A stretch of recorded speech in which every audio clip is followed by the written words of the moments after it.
شروع اللہ کا نام لے کر جو بڑا مہربان نہایت رحم والا ہے۔ الف لام را، یہ کتاب روشن کی آیتیں ہیں۔ ہم نے اس قرآن کو عربی میں نازل کیا ہے تاکہ تم لوگ سمجھ سکو۔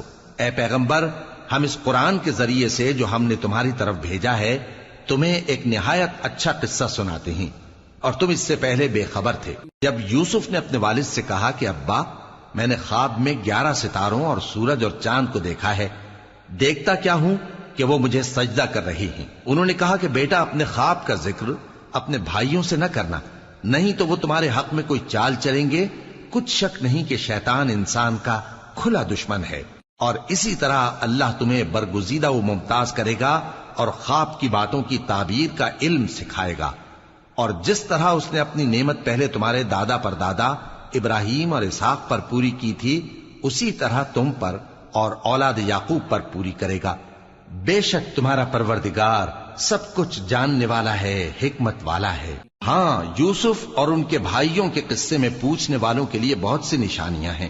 جب انہوں نے آپس میں تذکرہ کیا کہ یوسف اور اس کا بھائی ابا کو ہم سے زیادہ پیارے ہیں، حالانکہ ہم جماعت کی جماعت ہیں، کچھ شک نہیں کہ ابا کھلی غلطی پر ہیں۔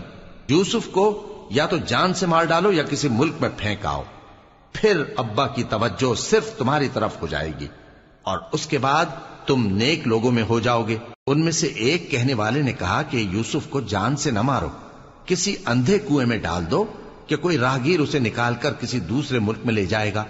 اگر تم کو کرنا ہی ہے تو یوں کرو۔ یہ مشورہ کر کے وہ اپنے والد سے کہنے لگے کہ ابا جان، کیا سبب ہے کہ آپ یوسف کے بارے میں ہمارا اعتبار نہیں کرتے؟ حالانکہ ہم اس کے خیر خواہ ہیں، کل اسے ہمارے ساتھ بھیج دیجئے کہ خوب میوے کھائے اور کھیلے کودے، ہم اس کے نگہبان ہیں۔ انہوں نے کہا کہ یہ امر مجھے غمناک کیے دیتا ہے کہ تم اسے لے جاؤ، یعنی وہ مجھ سے جدا ہو جائے، اور مجھے یہ بھی خوف ہے کہ تم کھیل میں اس سے غافل ہو جاؤ اور اسے بھیڑیا کھا جائے۔ وہ کہنے لگے کہ اگر ہماری موجودگی میں کہ ہم ایک طاقتور جماعت ہیں اسے بھیڑیا کھا گیا تو ہم بڑے نقصان میں پڑ گئے۔ غرض جب وہ اس کو لے گئے اور اس بات پر اتفاق کر لیا کہ اس کو اندھے کنویں میں ڈال دیں، اور ہم نے یوسف کی طرف وحی بھیجی کہ ایک وقت ایسا آئے گا کہ تم انہیں ان کے اس سلوک سے آگاہ کرو گے، اور ان کو اس وحی کی کچھ خبر نہ ہوگی۔ اور یہ حرکت کر کے وہ رات کے وقت باپ کے پاس روتے ہوئے آئے، کہنے لگے کہ ابا جان، ہم تو دوڑنے اور ایک دوسرے سے آگے نکلنے میں مصروف ہو گئے اور یوسف کو اپنے اسباب کے پاس چھوڑ گئے تو اسے بھیڑیا کھا گیا، اور آپ ہماری بات کو گو ہم سچ ہی کہتے ہیں باور نہیں کریں گے۔ اور ان کے کرتے پر جھوٹ موٹ کا لہو بھی لگا لائے۔ یعقوب نے کہا کہ یوں نہیں ہے، بلکہ تم اپنے دل سے یہ بات بنا لائے ہو۔ اچھا، صبر کہ وہی خوب ہے، اور جو تم بیان کرتے ہو اس کے بارے میں اللہ ہی سے مدد چاہیے۔ اور اب اللہ کی شان دیکھو کہ اس کنویں کے قریب ایک قافلہ آوارد ہوا اور انہوں نے پانی کے لیے اپنا سقا بھیجا، تو اس نے کنویں میں ڈول لٹکایا، یوسف اس سے لٹک گئے۔ وہ بولا، زہے قسمت، یہ تو ایک لڑکا ہے، اور اس کو قیمتی سرمایہ سمجھ کر چھپا لیا۔ اور جو کچھ وہ کرتے تھے اللہ کو خوب معلوم تھا، اور انہوں نے اس کو تھوڑی سی قیمت یعنی معدود چند درہموں پر بیچ ڈالا، اور وہ اس سے بیزار ہو رہے تھے۔ اور مصر میں جس شخص نے اس کو خریدا، اس نے اپنی بیوی سے جس کا نام زلیخا تھا کہا کہ اس کو عزت و اکرام سے رکھو، عجب نہیں کہ یہ ہمیں فائدہ دے یا ہم اسے بیٹا بنا لیں۔ اس طرح ہم نے یوسف کو سرزمین مصر میں جگہ دی، اور غرض یہ تھی کہ ہم ان کو خواب کی باتوں کی تعبیر سکھائیں، اور اللہ اپنے کام پر غالب ہے لیکن اکثر لوگ نہیں جانتے۔ اور جب وہ اپنی جوانی کو پہنچے تو ہم نے ان کو دانائی اور علم عطا کیا، اور نیکوکاروں کو ہم اسی طرح بدلہ دیا کرتے ہیں۔ اور جس عورت کے گھر میں وہ رہتے تھے اس نے ان کو اپنی طرف مائل کرنا چاہا، اور دروازے بند کر کے کہنے لگی، یوسف جلدی آؤ۔ انہوں نے کہا کہ اللہ پناہ میں رکھے، وہ یعنی تمہارے میاں تو میرے آقا ہیں، انہوں نے مجھے اچھی طرح سے رکھا ہے، میں ایسا ظلم نہیں کر سکتا، بے شک ظالم لوگ فلاح نہیں پائیں گے۔ اور اس عورت نے ان کا قصد کیا اور انہوں نے اس کا قصد کیا۔ اگر وہ اپنے پروردگار کی نشانی نہ دیکھتے تو جو ہوتا سو ہوتا۔ یوں اس لیے کیا گیا کہ ہم ان سے برائی اور بے حیائی کو روک دیں، بے شک وہ ہمارے چنے ہوئے بندوں میں سے تھے۔ اور دونوں دروازے کی طرف بھاگے، آگے یوسف پیچھے زلیخا، اور عورت نے ان کا کرتا پیچھے سے پکڑ کر جو کھینچا تو پھاڑ ڈالا، اور دونوں کو دروازے کے پاس عورت کا خاوند مل گیا۔ تو عورت بولی کہ جو شخص تمہاری بیوی کے ساتھ برا ارادہ کرے اس کی اس کے سوا کیا سزا ہے کہ یا تو قید کیا جائے یا اسے دکھ کا عذاب دیا جائے۔ یوسف نے کہا اسی نے مجھ کو اپنی طرف مائل کرنا چاہا تھا، اور اس کے خاندان میں سے ایک گواہ نے گواہی دی کہ اگر اس کا کرتا آگے سے پھٹا ہو تو یہ سچی اور یوسف جھوٹا ہے، اور اگر کرتا پیچھے سے پھٹا ہو تو یہ جھوٹی اور وہ سچا ہے۔ سو جب اس کا کرتا دیکھا تو پیچھے سے پھٹا تھا، تب اس نے زلیخا سے کہا کہ یہ تمہارا ہی فریب ہے، اور کچھ شک نہیں کہ تم عورتوں کے فریب بڑے بھاری ہوتے ہیں۔ یوسف اس بات کا خیال نہ کر، اور زلیخا تو اپنے گناہ کی بخشش مانگ، بے شک خطا تیری ہی ہے۔ اور شہر میں عورتیں گفتگویں کرنے لگیں کہ عزیز کی بیوی اپنے غلام کو اپنی طرف مائل کرنا چاہتی ہے اور اس کی محبت اس کے دل میں گھر کر گئی ہے، ہم دیکھتی ہیں کہ وہ کھلی گمراہی میں ہے۔ پھر جب زلیخا نے ان عورتوں کی گفتگو جو حقیقت میں دیدار یوسف کے لیے ایک چال تھی سنی، تو ان کے پاس دعوت کا پیغام بھیجا اور ان کے لیے ایک محفل مرتب کی، اور پھل تراشنے کے لیے ہر ایک کو ایک ایک چھری دی، اور یوسف سے کہا کہ ان کے سامنے آؤ۔ جب عورتوں نے ان کو دیکھا تو ان کا روب حسن ان پر ایسا چھا گیا کہ پھل تراشتے تراشتے اپنے ہاتھ کاٹ لیے، اور بے ساختہ بول اٹھیں کہ اللہ پاک ہے، یہ آدمی نہیں، یہ تو کوئی بزرگ فرشتہ ہے۔ زلیخا نے کہا تو یہ وہی ہے جس کے بارے میں تم مجھے تانے دیتی تھیں، اور بے شک میں نے اس کو اپنی طرف مائل کرنا چاہا مگر یہ بچا رہا، اور اگر یہ وہ کام نہ کرے گا جو میں اسے کہتی ہوں تو قید کر دیا جائے گا اور ذلیل ہوگا۔ یوسف نے دعا کی کہ پروردگار جس کام کی طرف یہ مجھے بلاتی ہیں اس کی نسبت مجھے قید پسند ہے، اور اگر تو مجھ سے ان کے فریب کو نہ ہٹائے گا تو میں ان کی طرف مائل ہو جاؤں گا اور نادانوں میں سے ہو جاؤں گا۔ پس ان کے رب نے ان کی دعا قبول کر لی اور ان سے عورتوں کا داؤں ٹال دیا، بے شک وہی تو سننے والا ہے، جاننے والا ہے۔ پھر باوجود اس کے کہ وہ لوگ ان کی بے گناہی کے نشان دیکھ چکے تھے، ان کی رائے یہی ٹھہری کہ کچھ عرصے کے لیے ان کو قید ہی کر دیں، اور ان کے ساتھ دو اور جوان بھی داخل زندہ ہوئے۔ ایک نے ان میں سے کہا کہ میں نے خواب دیکھا ہے، دیکھتا کیا ہوں کہ شراب کے لیے انگور نچوڑ رہا ہوں۔ دوسرے نے کہا کہ میں نے بھی خواب دیکھا ہے، میں یہ دیکھتا ہوں کہ اپنے سر پر روٹیاں اٹھائے ہوئے ہوں اور پرندے ان میں سے کھا رہے ہیں، تو ہمیں ان کی تعبیر بتا دیجئے کہ ہم تمہیں نیکوکار دیکھتے ہیں۔ یوسف نے کہا کہ جو کھانا تم کو ملنے والا ہے وہ آنے نہیں پائے گا کہ میں اس سے پہلے تم کو اس کی تعبیر بتا دوں گا۔ یہ ان باتوں میں سے ہے جو میرے پروردگار نے مجھے سکھائی ہیں۔ جو لوگ اللہ پر ایمان نہیں لاتے اور آخرت کا انکار کرتے ہیں، میں نے ان کا مذہب چھوڑ دیا ہے، اور میں اپنے باپ دادا ابراہیم اور اسحاق اور یعقوب کے مذہب پر چلتا ہوں۔ ہمیں شایع نہیں ہے کہ کسی چیز کو اللہ کے ساتھ شریک بنائیں، یہ اللہ کا فضل ہے ہم پر بھی اور لوگوں پر بھی، لیکن اکثر لوگ شکر نہیں کرتے۔ اے میرے قید خانے کے رفیقو، بھلا کئی جدا جدا آقا اچھے یا اللہ جو اکیلا ہے سب پر غالب ہے؟ جن چیزوں کی تم اللہ کے سوا پرستش کرتے ہو وہ صرف نام ہی نام ہیں جو تم نے اور تمہارے باپ دادا نے رکھ لیے ہیں، اللہ نے ان کی کوئی سند نازل نہیں کی۔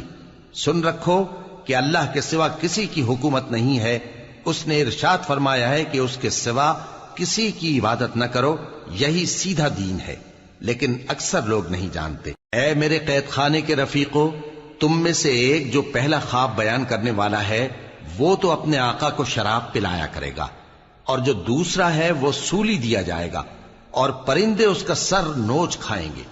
جو بات تم مجھ سے پوچھتے تھے وہ فیصل ہو چکی ہے، اور ان دونوں میں سے جس کی نسبت یوسف نے خیال کیا کہ وہ رہائی پا جائے گا، اس سے کہا کہ اپنے آقا سے میرا ذکر بھی کر دینا۔ پھر شیطان نے اسے ان کا اپنے آقا سے ذکر کرنا بھلا دیا، اور یوسف کئی برس قید خانے ہی میں رہے۔ اور بادشاہ نے کہا کہ میں نے خواب دیکھا ہے، دیکھتا کیا ہوں کہ 7 موٹی گائیں ہیں جن کو 7 دبلی گائیں کھا رہی ہیں، اور 7 خوشے سبز ہیں اور 7 خشک۔ اے درباریو، اگر تم خوابوں کی تعبیر دے سکتے ہو تو مجھے میرے خواب کی تعبیر بتاؤ۔ انہوں نے کہا یہ خواب تو پریشان خیالی سے ہیں، اور ہمیں ایسے خوابوں کی تعبیر نہیں آتی۔ اور وہ شخص جو دونوں قیدیوں میں سے رہائی پا گیا تھا اور جسے مدت کے بعد وہ بات یاد آ گئی، بول اٹھا کہ میں آپ کو اس کی تعبیر لا بتاتا ہوں، مجھے قید خانے جانے کی اجازت دیجیے۔ غرض وہ یوسف کے پاس آیا اور کہنے لگا، یوسف، اے بڑے سچے یوسف، ہمیں اس خواب کی تعبیر بتائیے کہ 7 موٹی گایوں کو 7 دبلی گائیں کھا رہی ہیں، اور 7 خوشے سبز ہیں اور 7 سوکھے، تاکہ میں لوگوں کے پاس واپس جا کر تعبیر بتاؤں۔ عجب نہیں کہ وہ تمہاری قدر جانے۔ انہوں نے کہا کہ تم لوگ 7 سال متواتر کھیتی کرتے رہو گے، تو جو غلہ کاٹو تو تھوڑے سے غلے کے سوا جو کھانے میں آئے باقی کو خوشوں میں ہی رہنے دینا۔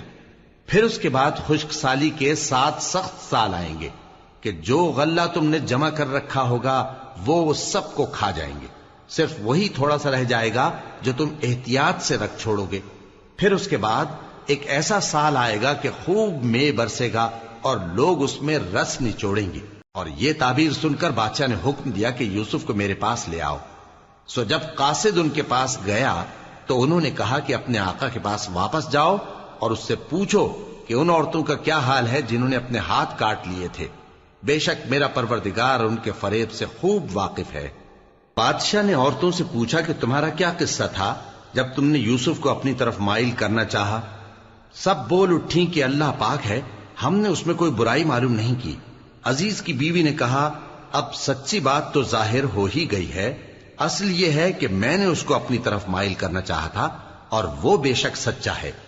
یوسف نے کہا کہ میں نے یہ بات اس لیے پوچھی ہے کہ عزیز کو یقین ہو جائے کہ میں نے اس کی پیٹھ پیچھے اس کی امانت میں خیانت نہیں کی، اور اللہ خیانت کرنے والوں کی چال کو چلنے نہیں دیتا، اور میں اپنے آپ کو پاک صاف نہیں کہتا، کیونکہ نفس امارہ انسان کو برائی ہی سکھاتا رہتا ہے، مگر یہ کہ میرا پروردگار رحم فرمائے، بے شک میرا پروردگار بخشنے والا ہے، مہربان ہے۔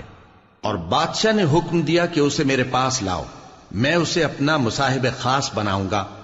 پھر جب ان سے گفتگو کی تو کہا کہ آج سے تم ہمارے ہاں صاحب منزلت ہو اور صاحب اعتبار ہو۔ یوسف نے کہا، مجھے زرعی پیداوار پر مقرر کر دیجئے، کیونکہ میں حفاظت بھی کر سکتا ہوں اور اس کام سے واقف بھی ہوں۔ اس طرح ہم نے یوسف کو ملک مصر میں جگہ دی اور وہ اس ملک میں جہاں چاہتے تھے رہتے تھے۔ ہم اپنی رحمت جس پر چاہتے ہیں کرتے ہیں اور نیکوکاروں کے اجر کو ضائع نہیں کرتے، اور جو لوگ ایمان لائے اور ڈرتے رہے ان کے لیے آخرت کا اجر بہت بہتر ہے۔ اور یوسف کے بھائی کنعان سے مصر میں غلہ خریدنے کے لیے آئے تو یوسف کے پاس گئے، تو یوسف نے ان کو پہچان لیا اور وہ ان کو نہ پہچان سکے۔ اور جب یوسف نے ان کے لیے ان کا سامان تیار کر دیا تو کہا کہ پھر آنا تو جو باپ کی طرف سے تمہارا ایک اور بھائی ہے اسے بھی میرے پاس لیتے آنا۔ کیا تم نہیں دیکھتے کہ میں ناب بھی پوری پوری دیتا ہوں اور مہمانداری بھی خوب کرتا ہوں؟ اب اگر تم اسے میرے پاس نہ لاؤ گے تو نہ تمہیں میرے ہاں سے غلہ ملے گا اور نہ تم میرے پاس ہی آ سکو گے۔ انہوں نے کہا کہ ہم اس کے بارے میں اس کے والد کو پھسلائیں گے اور ہم یہ کام کر کے رہیں گے۔ اور یوسف نے اپنے خدام سے کہا کہ ان کا سرمایہ یعنی غلے کی قیمت ان کے سامان میں رکھ دو۔ عجب نہیں کہ جب یہ اپنے اہل و عیال میں جائیں تو اسے پہچان لیں، اور عجب نہیں کہ یہ پھر یہاں آئے۔ بس جب وہ اپنے والد کے پاس واپس گئے تو کہنے لگے کہ ابا، ہمارے لیے غلے کی بندش کر دی گئی ہے، تو ہمارے ساتھ ہمارے بھائی کو بھیج دیجئے تاکہ ہم پھر غلہ لائیں اور ہم اس کے نگہبان ہیں۔ یعقوب نے کہا کہ میں اس کے بارے میں تمہارا اعتبار نہیں کرتا، مگر ویسا ہی جیسا پہلے اس کے بھائی کے بارے میں کیا تھا، سو اللہ ہی بہتر نگہبان ہے اور وہ سب سے زیادہ رحم کرنے والا ہے۔ اور جب انہوں نے اپنا اسباب کھولا تو دیکھا کہ ان کا سرمایہ واپس کر دیا گیا ہے۔ کہنے لگے، ابا ہمیں اور کیا چاہیے؟ دیکھیے یہ ہماری پونجی بھی ہمیں واپس کر دی گئی ہے، اور ہم اپنے اہل و عیال کے لیے پھر غلہ لائیں گے اور اپنے بھائی کی نگہبانی کریں گے، اور ایک بار شتر زیادہ لائیں گے کہ یہ غلہ جو ہم لائے ہیں تھوڑا ہے۔ یعقوب نے کہا کہ جب تک تم اللہ کا عہد نہ دو کہ اس کو میرے پاس صحیح و سالم لے آؤ گے، میں اسے ہرگز تمہارے ساتھ نہیں بھیجنے کا، مگر یہ کہ تم گھیر لیے جاؤ یعنی بے بس ہو جاؤ تو مجبوری ہے۔ پس جب انہوں نے والد کو اپنا قول دیا تو یعقوب نے کہا کہ جو قول و قرار ہم کر رہے ہیں اس کا اللہ ضامن ہے، اور فرمایا کہ اے میرے بیٹو، ایک ہی دروازے سے داخل نہ ہونا بلکہ جدا جدا دروازوں سے داخل ہونا، اور میں اللہ کی تقدیر کو تو تم سے روک نہیں سکتا. بے شک حکم اللہ ہی کا ہے، میں اسی پر بھروسہ رکھتا ہوں، اور اہل توکل کو اسی پر بھروسہ رکھنا چاہیے. اور جب وہ ان مقامات سے داخل ہوئے جہاں جہاں سے داخل ہونے کے لیے ان کے والد نے ان سے کہا تھا، تو وہ تدبیر اللہ کے حکم کو ذرا بھی ٹال نہیں سکتی تھی. ہاں، وہ یعقوب کے دل کی خواہش تھی جو انہوں نے پوری کی تھی. اور بے شک وہ صاحب علم تھے، کیونکہ ہم نے ان کو علم سکھایا تھا، لیکن اکثر لوگ نہیں جانتے. اور جب وہ لوگ یوسف کے پاس پہنچے تو یوسف نے اپنے حقیقی بھائی کو اپنے پاس جگہ دی اور کہا کہ میں تمہارا بھائی ہوں، تو جو سلوک یہ ہمارے ساتھ کرتے رہے ہیں اس پر افسوس نہ کرنا. پھر جب ان کا اسباب تیار کر دیا تو اپنے بھائی کے تھیلے میں آپ خورا رکھ دیا. پھر جب وہ آبادی سے باہر نکل گئے تو ایک پکارنے والے نے آواز دی کہ قافلے والو، تم تو چور ہو. وہ ان کی طرف متوجہ ہو کر کہنے لگے کہ تمہاری کیا چیز کھوئی گئی ہے؟ وہ بولے کہ بادشاہ کا کٹورا کھویا گیا ہے، اور جو شخص اس کو لے کے آئے اس کے لیے ایک بار شتر انعام، اور میں اس کا ضامن ہوں. وہ کہنے لگے کہ اللہ کی قسم، تم کو معلوم ہے کہ ہم اس ملک میں اس لیے نہیں آئے کہ خرابی کریں اور نہ ہم چوری کیا کرتے ہیں. وہ بولے کہ اگر تم جھوٹے نکلے یعنی چوری ثابت ہوئی تو اس کی سزا کیا؟ انہوں نے کہا کہ اس کی سزا یہ کہ جس کے تھیلے میں وہ دستیاب ہو وہی اس کا بدل قرار دیا جائے. ہم ظالموں کو یہی سزا دیا کرتی ہیں. پھر یوسف نے اپنے بھائی کے تھیلے سے پہلے ان کے تھیلوں کو دیکھنا شروع کیا، پھر اپنے بھائی کے تھیلے میں سے اس کو نکال لیا. اس طرح ہم نے یوسف کے لیے تدبیر کی، ورنہ بادشاہ کے قانون کے مطابق وہ اپنے بھائی کو لے نہیں سکتے تھے مگر یہ کہ اللہ چاہے. ہم جس کے چاہتے ہیں درجے بلند کرتے ہیں، اور ہر علم والے سے بڑھ کر ایک بڑا علم والا ہے. برادران یوسف نے کہا کہ اگر اس نے چوری کی ہو تو کچھ عجب نہیں کہ اس کے ایک بھائی نے بھی پہلے چوری کی تھی، مگر یوسف نے اس بات کو اپنے دل میں مخفی رکھا اور ان پر ظاہر نہ ہونے دیا، یعنی زیر لب کہا کہ تم بڑے برے ہو، اور جو تم بیان کرتے ہو اللہ اسے خوب جانتا ہے. وہ کہنے لگے کہ اے عزیز، اس کے والد بہت بوڑھے ہیں اور اس سے بہت محبت رکھتے ہیں، تو اس کو چھوڑ دیجئے اور اس کی جگہ ہم میں سے کسی کو رکھ لیجئے، ہم دیکھتے ہیں کہ آپ احسان کرنے والے ہیں. یوسف نے کہا کہ اللہ پناہ میں رکھے کہ جس شخص کے پاس ہم نے اپنی چیز پائی ہے اس کے سوا کسی اور کو پکڑ لیں، ایسا کریں تو ہم بڑے بے انصاف ہیں. آخر جب وہ اس سے نا امید ہو گئے تو الگ ہو کر صلاح کرنے لگے. سب سے بڑے نے کہا کیا تم نہیں جانتے کہ تمہارے والد نے تم سے اللہ کا عہد لیا ہے، اور اس سے پہلے بھی تم یوسف کے بارے میں قصور کر چکے ہو، تو جب تک والد صاحب مجھے اجازت نہ دیں میں تو اس جگہ سے ہلنے کا نہیں، یا اللہ میرے لیے کوئی فیصلہ کرے، اور وہ سب سے بہتر فیصلہ کرنے والا ہے. تم سب والد صاحب کے پاس واپس جاؤ اور کہو کہ ابا، آپ کے صاحبزادے نے وہاں جا کر چوری کی، اور ہم نے تو اپنی دانست کے مطابق آپ سے اس کے لے آنے کا عہد کیا تھا، مگر ہم غیب کی باتوں کے جاننے اور یاد رکھنے والے تو نہیں تھے. اور جس بستی میں ہم ٹھہرے تھے وہاں سے یعنی اہل مصر سے اور جس قافلے میں آئے ہیں اس سے دریافت کر لیجئے، اور ہم اس بیان میں بالکل سچے ہیں. جب انہوں نے یہ بات یعقوب سے آ کر کہی تو انہوں نے کہا کہ حقیقت یوں نہیں ہے، بلکہ یہ بات تم نے اپنے دل سے بنا لی ہے، تو صبر ہی بہتر ہے. عجب نہیں کہ اللہ ان سب کو میرے پاس لے آئے، بے شک وہ علم والا ہے، حکمت والا ہے. اور ان کے پاس سے چلے گئے اور کہنے لگے کہ ہائے افسوس یوسف پر، ہائے افسوس. اور رنج و الم میں ان کی آنکھیں سفید ہو گئیں اور ان کا دل غم سے بھر رہا تھا. بیٹے کہنے لگے کہ واللہ آپ تو یوسف کو اسی طرح یاد ہی کرتے رہیں گے یہاں تک کہ آپ گھل جائیں گے یا جان ہی دے دیں گے. انہوں نے کہا کہ میں تو اپنے غم و اندوہ کا اظہار اللہ سے کرتا ہوں، اور اللہ کی طرف سے وہ باتیں جانتا ہوں جو تم نہیں جانتے. اے بیٹو، یوں کرو کہ ایک دفعہ پھر جاؤ اور یوسف اور اس کے بھائی کو تلاش کرو، اور اللہ کی رحمت سے نا امید نہ ہونا کہ اللہ کی رحمت سے تو کافر لوگ ہی نا امید ہوا کرتے ہیں. پھر جب وہ یوسف کے پاس گئے تو کہنے لگے کہ اے عزیز، ہمیں اور ہمارے اہل و عیال کو بڑی تکلیف ہو رہی ہے، اور ہم یہ تھوڑا سا سرمایہ لائے ہیں، آپ ہمیں اس کے عوض پورا غلہ دے دیجئے اور ہم پر خیرات کیجئے کہ اللہ خیرات کرنے والوں کو ثواب دیتا ہے. یوسف نے کہا تمہیں معلوم ہے کہ جب تم نادانی میں پھنسے ہوئے تھے تو تم نے یوسف اور اس کے بھائی کے ساتھ کیا کیا تھا؟ وہ بولے کیا واقعی تم ہی یوسف ہو؟ انہوں نے کہا ہاں میں یوسف ہوں، اور بن یامین کی طرف اشارہ کر کے کہنے لگے یہ میرا بھائی ہے، اللہ نے ہم پر بڑا احسان کیا ہے، جو شخص اللہ سے ڈرتا اور صبر کرتا ہے تو اللہ نیکوکاروں کا اجر ضائع نہیں کرتا۔ وہ بولے اللہ کی قسم اللہ نے تم کو ہم پر فضیلت بخشی ہے اور بے شک ہم خطا کار تھے۔ یوسف نے کہا کہ آج کے دن تم پر کوئی ملامت نہیں، اللہ تم کو معاف کرے اور وہ سب سے بڑھ کر رحم کرنے والا ہے۔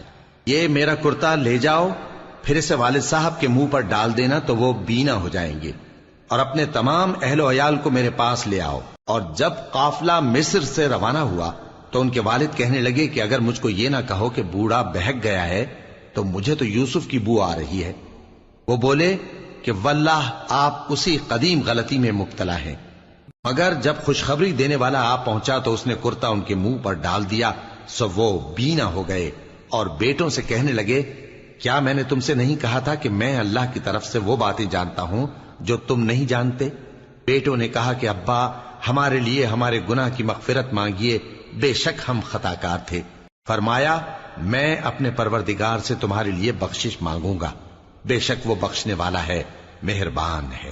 پھر جب یہ سب لوگ یوسف کے پاس پہنچے تو انہوں نے اپنے والدین کو اپنے پاس جگہ دی اور کہا مصر میں داخل ہو جائیے، اللہ نے چاہا تو امن و امان سے رہیے گا۔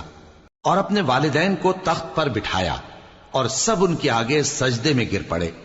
اور اس وقت یوسف نے کہا ابا جان یہ میرے اس خواب کی تعبیر ہے جو میں نے پہلے بچپن میں دیکھا تھا، میرے پروردگار نے اسے سچ کر دیا اور اس نے مجھ پر بہت سے احسان کیے ہیں کہ مجھ کو قید خانے سے نکالا، اور اس کے بعد کہ شیطان نے مجھ میں اور میرے بھائیوں میں فساد ڈال دیا تھا آپ کو گاؤں سے یہاں لایا۔ بے شک میرا پروردگار جو چاہتا ہے تدبیر سے کرتا ہے، وہ علم والا ہے، حکمت والا ہے۔ جب یہ سب باتیں ہو لیں تو یوسف نے اللہ سے دعا کی کہ اے میرے پروردگار تو نے مجھ کو حکومت سے نوازا اور خوابوں کی تعبیر کا علم بخشا۔ اے آسمانوں اور زمین کے پیدا کرنے والے، تو ہی دنیا اور آخرت میں میرا کارساز ہے، تو مجھے دنیا سے اپنی اطاعت کی حالت میں اٹھائیو اور آخرت میں اپنے نیک بندوں میں داخل کیجو۔ اے پیغمبر یہ اخبار غیب میں سے ہیں جو ہم تمہاری طرف بھیجتے ہیں۔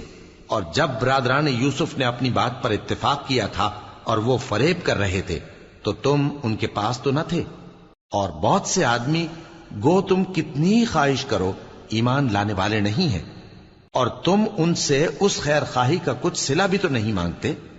یہ قرآن اور کچھ نہیں تمام جہانوں کے لیے نصیحت ہے، اور آسمان و زمین میں بہت سی نشانیاں ہیں جن پر سے یہ گزرتے ہیں اور ان کو نظر انداز کر دیتے ہیں، اور یہ اکثر اللہ پر ایمان نہیں رکھتے مگر اس کے ساتھ شرک بھی کرتے ہیں۔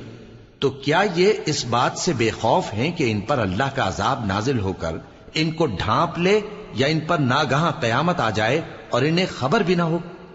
کہہ دو میرا رستہ تو یہ ہے، میں اللہ کی طرف بلاتا ہوں سمجھ بوجھ کر، میں بھی لوگوں کو اللہ کی طرف بلاتا ہوں اور میرے پیراؤ بھی، اور اللہ پاک ہے اور میں شرک کرنے والوں میں سے نہیں ہوں۔ اور ہم نے تم سے پہلے بستیوں کے رہنے والوں میں سے مرد ہی بھیجے تھے جن کی طرف ہم وہی بھیجتے تھے۔ کیا ان لوگوں نے ملک میں سیر و سیاحت نہیں کی کہ دیکھ لیتے کہ جو لوگ ان سے پہلے تھے ان کا انجام کیا ہوا؟ اور متقیوں کے لیے آخرت کا گھر بہت اچھا ہے، کیا تم سمجھتے نہیں؟ یہاں تک کہ جب پیغمبر نا امید ہو گئے اور انہوں نے خیال کیا کہ اپنی نصرت کے بارے میں جو بات انہوں نے کہی تھی اس میں وہ سچے نہ نکلے، تو ان کے پاس ہماری مدد آ پہنچی، پھر جسے ہم نے چاہا بچا دیا، اور ہمارا عذاب اتر کر گناہگار لوگوں سے پھیرا نہیں کرتا۔ ان کے قصے میں عقل مندوں کے لیے عبرت ہے۔ یہ قرآن ایسی بات نہیں ہے جو اپنے دل سے بنائی گئی ہو، بلکہ جو کتابیں اس سے پہلے نازل ہوئی ہیں ان کی تصدیق کرنے والا ہے اور ہر چیز کی تفصیل کرنے والا، اور مومنوں کے لیے ہدایت اور رحمت ہے۔